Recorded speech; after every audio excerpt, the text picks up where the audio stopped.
Hello everyone, welcome back to Swati channel. ಇವತ್ತು ನಾನು ಕೆಲವೊಂದು ಕಿಚನ್ ಟಿಪ್ಸನ್ನು ಶೇರ್ ಮಾಡ್ತಿದ್ದೀನಿ. ನಿಮಗೆ ಈ ವಿಡಿಯೋ ಇಷ್ಟವಾದರೆ ಪ್ಲೀಸ್ ನನ್ನ ಚಾನಲ್ಗೆ ಸಬ್ಸ್ಕ್ರೈಬ್ ಮಾಡಿ. ತುಂಬ ಜನ ನನ್ನ ಚಾನಲನ್ನು ನೋಡ್ತಿದ್ದೀರಾ, ಸಬ್ಸ್ಕ್ರೈಬ್ ಮಾಡ್ತಿಲ್ಲ. ಪ್ಲೀಸ್ ಸಬ್ಸ್ಕ್ರೈಬ್ ಮಾಡಿ, ನನ್ನ ಚಾನಲ್ಗೆ ಸಪೋರ್ಟ್ ಮಾಡಿ, ಒಂದು ಲೈಕನ್ನು ಮಾಡಿ, ನಿಮ್ಮ ಫ್ರೆಂಡ್ಸ್ ಫ್ಯಾಮಿಲಿ ಮೆಂಬರ್ಸ್ಗೆ ನನ್ನ ವೀಡಿಯೋಸನ್ನು ಶೇರ್ ಮಾಡಿ. ಪ್ಲೀಸ್ ನನ್ನ ಚಾನಲ್ಗೆ ಸಪೋರ್ಟ್ ಮಾಡಿ. ಈಗ ಆ ಟಿಪ್ಸ್ ಏನು ಅಂತ ನೋಡೋಣ ಬನ್ನಿ. ಟಿಪ್ ನಂಬರ್ 1, ನಾವು ಮನೆಯನ್ನು ಒರೆಸುವಾಗ ನಾವು ಡೆಟಾಯಿಲ್ ಇಲ್ಲ ಶಾಂಪೂ ಈ ರೀತಿ ಹಾಕ್ಕೊಂಡು ಒರೆಸ್ತಾ ಇರ್ತೀವಿ. ಮತ್ತು ವಾರಕ್ಕೊಂದು ಸರಿ ನಾವು ಸ್ವಲ್ಪ ಉಪ್ಪನ್ನು ಹಾಕಿಬಿಟ್ಟು ನಾವು ಮನೆಯನ್ನು ಒರೆಸೋದ್ರಿಂದ ನಮಗೆ ಮನೆಯಲ್ಲೊಂದು ಪಾಸಿಟಿವ್ ಎನರ್ಜಿ ಥರ ಇರುತ್ತೆ ಆ್ಯಂಡ್ ಮನೆ ಕೂಡ ಕ್ಲೀನಾಗಿರುತ್ತೆ, ಶೈನಿಯಾಗೇ ಇರುತ್ತೆ. ಈ ರೀತಿ ಒಂದು ಸಾರಿ ಟ್ರೈ ಮಾಡಿ. ನಾವು ವಾರಕ್ಕೊಂದು ಸರಿ ಈ ರೀತಿ ಕ್ಲೀನ್ ಮಾಡಿದ್ರೆ ಸಾಕು. ನಮಗೆ ಮನೆಯಲ್ಲಿ ತುಂಬಾ ಒಳ್ಳೆಯದು ಆ್ಯಂಡ್ ನಮಗೆ ಮನೆ ನೋಡೋದಕ್ಕೆ ನೋಡಿ ನೀವೇ ನೋಡ್ತಾ ಇರ್ಬೋದು, ಮನೆಯನ್ನು ಒರೆಸುವಂಥ ಟೈಮಲ್ಲಿ ಎಷ್ಟು ಕ್ಲೀನಾಗಿ ಶೈನಿಯಾಗಿ ಕಾಣಿಸ್ತಾ ಇದೆ ಅಂತ. ಆ ಟೈಲ್ಸ್ಗಳು ತುಂಬ ಚೆನ್ನಾಗೇ ಇರುತ್ತೆ. ಈ ರೀತಿ ಒಂದು ಸಲ ಒಂದು ಶಾಂಪೂವನ್ನು ಹಾಕ್ಕೊಂಡಿದ್ದೀನಿ ಮತ್ತು ಸ್ವಲ್ಪ ಉಪ್ಪನ್ನು ಹಾಕಿದ್ದೀನಿ ಅಷ್ಟೇ.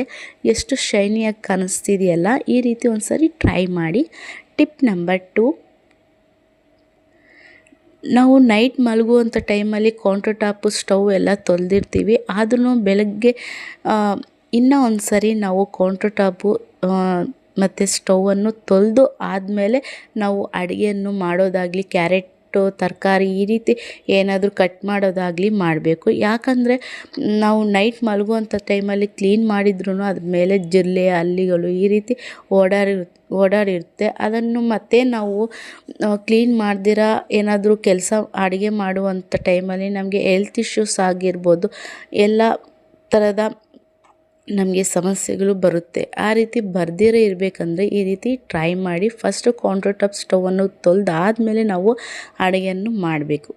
ಟಿಪ್ ನಂಬರ್ 3, ನಾವು ಈ ರೀತಿ ಸ್ಯಾರಿಗೆ ಪಿನ್ ಹಾಕುವಂಥ ಟೈಮಲ್ಲಿ ಅದರ ಶಾರ್ಪ್ನೆಸ್ ಅನ್ನೋದು ಹೋಗಿರುತ್ತೆ. ಎಷ್ಟೇ ನಾವು ಟ್ರೈ ಮಾಡಿದ್ರೂ ಸ್ಯಾರಿಗೆ ಅನ್ನೋದು ಅದು ಪಿನ್ನು ಹಾಕೋಕ್ಕೆ ಆಗೋದಿಲ್ಲ. ಅಂಥ ಟೈಮಲ್ಲಿ ಏನು ಮಾಡಬೇಕಂದ್ರೆ ನಾವು ವಾರಕ್ಕೊಂದು ಸಾರಿ ನಾವು ಈ ರೀತಿ ಅದರಿಗೆ ಶಾರ್ಪ್ನೆಸ್ ಅನ್ನೋದು ಮಾಡ್ಕೋಬೇಕು. ಅದು ಯಾವ ರೀತಿ ಅಂದರೆ, ಈ ರೀತಿ ನೈಲ್ ಕಟರ್ಗೆ ಒಂದು ಶಾರ್ಪ್ನರ್ ಅನ್ನೋದು ಬಂದಿರುತ್ತಲ್ಲ, ಆ ಶಾರ್ಪ್ನರ್ಗೆ ನಾವು ಈ ರೀತಿ ಪಿನ್ನನ್ನು ಸೇರಿ ಈ ರೀತಿ ಒಂದು ಮುಂದೆಗೆ ಹಿಂದೆಗೆ ಈ ರೀತಿ ಶಾರ್ಪ್ ಮಾಡೋದ್ರಿಂದ ನಮಗೆ ಆ ಪಿನ್ ಅನ್ನೋದು ತುಂಬ ಚೆನ್ನಾಗಿ ಶಾರ್ಪಾಗಿರುತ್ತೆ. ಮತ್ತು ನಮ್ಮ ಸ್ಯಾರಿಗೆ ಪಿನ್ ಅನ್ನೋದು ಕೂಡ ತುಂಬ ಈಸಿಯಾಗಿ ನಾವು ಹಾಕ್ಕೋಬೋದು.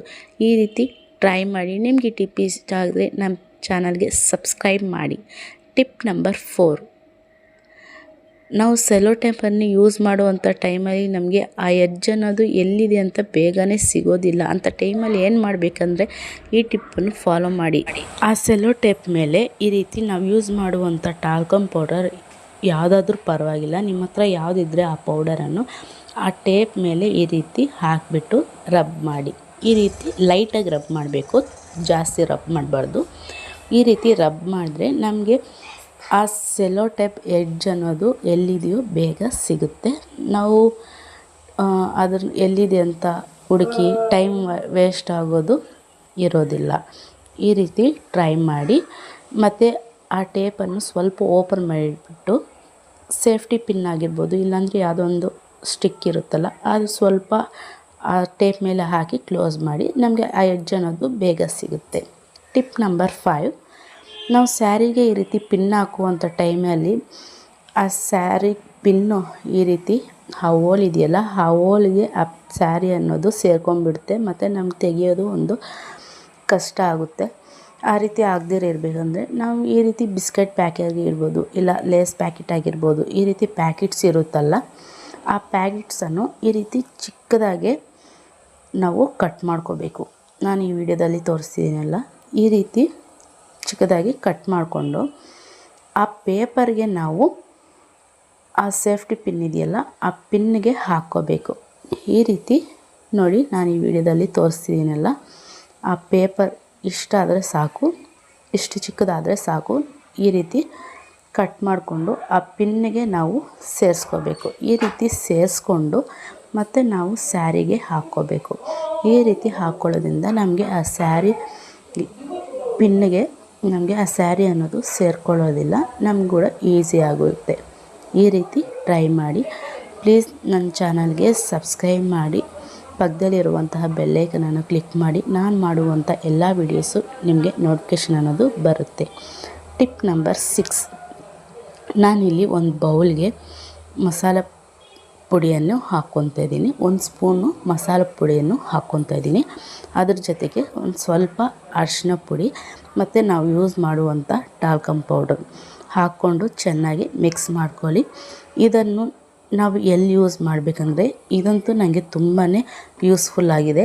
ಅದು ಯಾವ ರೀತಿ ಅಂತ ತೋರಿಸ್ತೀನಿ. ಇದನ್ನು ಸ್ವಲ್ಪ ನಾವು ಈ ಅಡುಗೆ ಮನೆಯಲ್ಲಿ ಮತ್ತು ಈ ರೀತಿ ಹಾಲು ಬೆಡ್ರೂಮಲ್ಲಿ, ಬಚ್ಚಲಲ್ಲಿ, ಬಾತ್ರೂಮ್ ಹತ್ರ ಈ ರೀತಿ ಹಾಕ್ಕೊಂಡು ಸೈಡಲ್ಲಿ ಹಾಕ್ಕೋಬೇಕು. ಈ ರೀತಿ ಹಾಕ್ಕೊಳ್ಳೋದ್ರಿಂದ ಆ ಇರುವೆಗಳನ್ನೋದು ಇರುತ್ತಲ್ಲ, ಅವು ಬರ್ದಿರ ಇರುತ್ತೆ.